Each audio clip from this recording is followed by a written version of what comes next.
Hello, sir. You are welcome. You've got an interesting outfit on. You are welcome. So you support the students? I support JUSTICE only. Justice.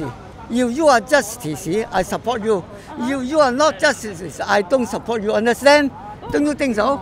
Bye-bye. Bye. I've been told to be careful of these men because of his weapons. We are just a couple of streets away from the heart of the Mong Kok Occupy protest camp. This is a red light district and it's also Triad Central. It is the Triads that have been accused of launching all the attacks on the protest movement. What we're finding, however, it's not just Triad members that have grown hostile to the students. What do you think about them staying here?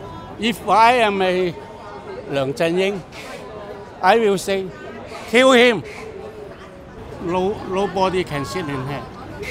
Kill him, that's pretty extreme. Yeah. This man's saying that maybe he would kill these people if they stayed on the streets any longer. No, I don't think so. I support the students fight for the democracy, but I do not support them to occupy the street for these purposes. It's not the question of right or wrong. It's because we are divided. We have lost the patience and the love. These people don't look like they're going anywhere. We try our best to insist to staying here. Of course we are afraid, but we think if we just leave and we just quit the movement, we will lose everything. So we're here in Admiralty, Occupy HQ, where business has pretty much got back to usual. There are civil servants in these government offices here, but there are hundreds at least who are sat here on the road blocking off a major thoroughfare through Hong Kong, who are looking to the social protest leadership and asking, what next? Alex, hi, nice to meet you. It's been such a huge movement. You've taken over Hong Kong for more than a week. You've grabbed the world's attention. What next?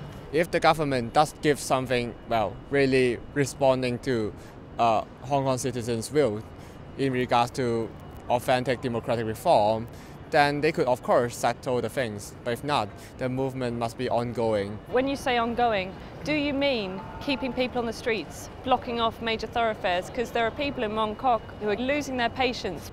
Yeah, I would say, well, it is expected because what we are striving now is for democracy, and Hong Kong people have been striving for more than 30 years. So if it is for long-term benefit, then it is inevitable that it will cause, well, short-term effect on our fellow citizens. Do you not think there's a certain degree of arrogance in that position? Can you really say genuinely that you, the student leadership, are actually representing the interests of all of Hong Kong?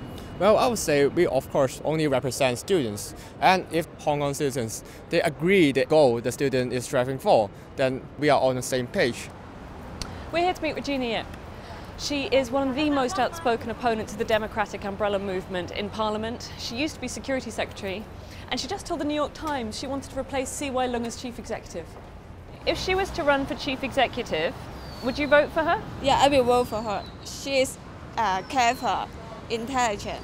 She's not a big fan of democracy. Would that bother you? No. Are you a fan of democracy? No. Right. So nice to meet you. Interviews non-stop today. Oh, you're so busy.